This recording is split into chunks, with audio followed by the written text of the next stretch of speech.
Томас и дъгата. Томас има приятели из целия остров Содор.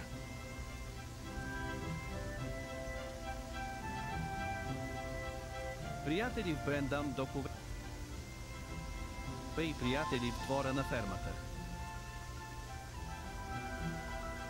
Всички двигатели са приятели на Томас. И всички деца също.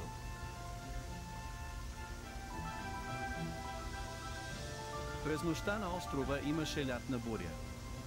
Дебелият контролер дойде в TIDMO от TH6.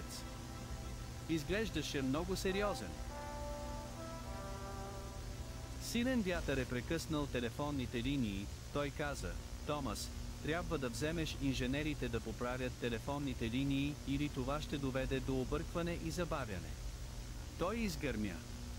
Да, сър, каза Томас и изпъшка. Томас пристигна в Брендам Докс. Телефонните инженери качиха Ани и Кларабел. Тогава Томас забеляза нещо в небето. Томас смяташе, че това е най-красивото нещо, което някога е виждал. Виж всички тези цветове, Едуард. Томас ахна. Червено, жълто и зелено. Това е дъга.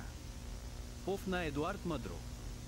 Една стара история гласи, че ще намерите нещо магическо в края на дъгата. Нещо магическо. Томас ахна. Това звучи прекрасно. Трябва да намеря края на дъгата сега. И той се отдалечи възможно най-бързо.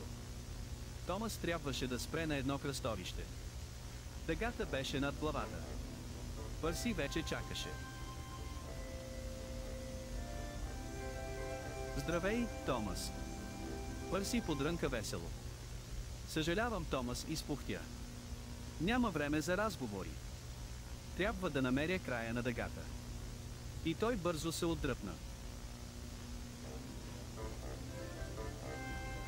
Томас издуха Гордънс хиляди, краят на дъгата беше малко над върха. Но когато Томас стигна до върха, краят на дъгата се беше преместил. Безпокоя, каза Томас. Томас трябваше да пусне някои инженери на моста. Виждаше дъгата напред. Децата на моста махнаха на Томас и викаха здрасти. Томас просто изсумтя. Съжалявам, няма време за разговор. Той издуха. Трябва да намеря края на дъгата. Томас разведе телефонните инженери из целия остров. През хълмовете и през долините. През цялото време той очакваше с нетърпение края на дъгата. Трябва да намеря края, трябва да намеря края. Той издуха.